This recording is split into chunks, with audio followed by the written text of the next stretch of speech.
Hello, আসসালামু আলাইকুম beautiful people. কেমন আছেন সবাই? আশা করি ভালো আছেন। আচ্ছা, এমআর এর স্টেটমেন্ট যেটা, সেইটা এলোমেলো করা থাকে, হ্যাঁ? ডিস এলোমেলো থাকে। সেই জিনিসটাকে কিভাবে অ্যাসেন্ডিং করবেন, ডিঅ্যাসেন্ডিং থাকে, সেটা অ্যাসেন্ডিং কিভাবে করবেন, ওইটার জন্য খুব শর্ট একটা ভিডিও নিয়ে আসছি। লাইক দেখেন, এইখানে আছে সিএন, এইখানে আছে এমআর, এইখানে আছে সিএন, এখানে আছে এমআর, এক এক জায়গায় আছে, অ্যান্ড দেন ডেটও উল্টাপাল্টা সব, হ্যাঁ? এলোমেলো ডেট, এখানে 20, এখানে 15, এখানে 26। তো সো এইটা কিভাবে অ্যাসেন্ডিং করবেন? Very easy. একটু খেয়াল করবেন। স্টেটমেন্ট আবার ওপেন করে নিয়েছি। ওপেন করে নিয়ে মাউসের কার্সারটা এখানে রাখবো।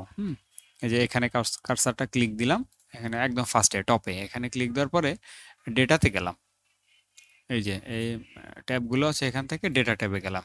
আসার পরে এখান থেকে দেখেন শর্ট আছে, শর্ট, এটাতে ক্লিক করে আমরা অ্যাসেন্ডিং করে দিব। জাস্ট এখানে অ্যাসেন্ডিং ক্লিক দিয়ে দিলাম, অ্যাসেন্ডিং, বুম, কাজ শেষ। যেখানে যেখানে সিএন, একদম যতগুলো সিএন আছে ডেট ওয়াইজ বসে গেছে, যতগুলো এমআর ডেট ওয়াইজ গ্র্যাজুয়ালি বসে গেছে। সো এটা আমরা আরো অর্গানাইজ করি। যেগুলো আমার লাগবে না সেগুলো আমি ডিলিট করে দিলাম, যেগুলো আমার লাগবে না সেগুলো আমি ডিলিট করে দিই অথবা হাইড করে দিলাম।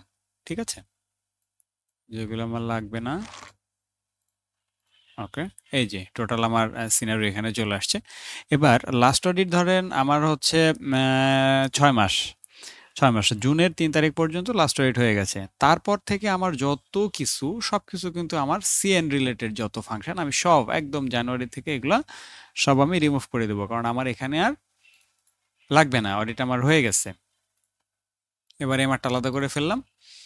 এই দেখেন এইখান থেকে জাস্ট এই ডেট ওয়াইজ এখানে সিএন গুলো আসছে। লাস্ট অডিটের পর থেকে যত সিএন সেগুলো রাখবেন, আর তারপর থেকে লাস্ট অডিট হয়ে যাওয়ার পর থেকে যে সিএন সেগুলো সব ডিলিট করে দেবেন। আর এমআর এর বিষয়টাও তাই। ধরেন আমার জুলাই অডিট হয়ে গেছে, জুলাইয়ের 27 তারিখ পর্যন্ত অডিট আমার নিয়ে গেছে। ঠিক আছে? তার মানে জুলাইয়ের 28 তারিখ থেকে আমি রাখবো, বাদ বাকিগুলো সব ডিলিট করে দেব। তাইলে আমার এটার ঝামেলা আরো কমে গেল। ওকে, এবারে আমার এখানে এটা আমি যোগ দিয়ে দিই। অল্টার ইকাল টু প্রেস করবেন, টোটালটা নিয়ে নেবে। টোটাল আমার এটা অলরেডি নিয়ে নিয়েছে। একটু চেক করে দেখি এখানে। এই যে টোটাল আমার এটা নিয়ে নিয়েছে। এমআর এর ফাংশন শেষ। এবার সিএন এর মধ্যে থেকে যদি আপনার এক্সপেন্স বিল কোনো কিছু আলাদা করা লাগে, তা আপনি এখান থেকে কয়টা ঘর বাড়ায় নেন। ফার্স্ট ইনসার্ট করে নিলাম।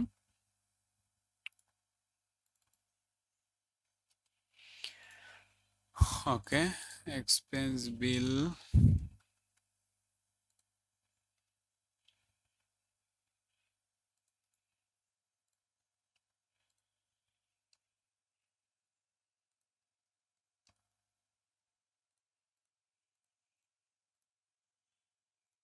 ওকে,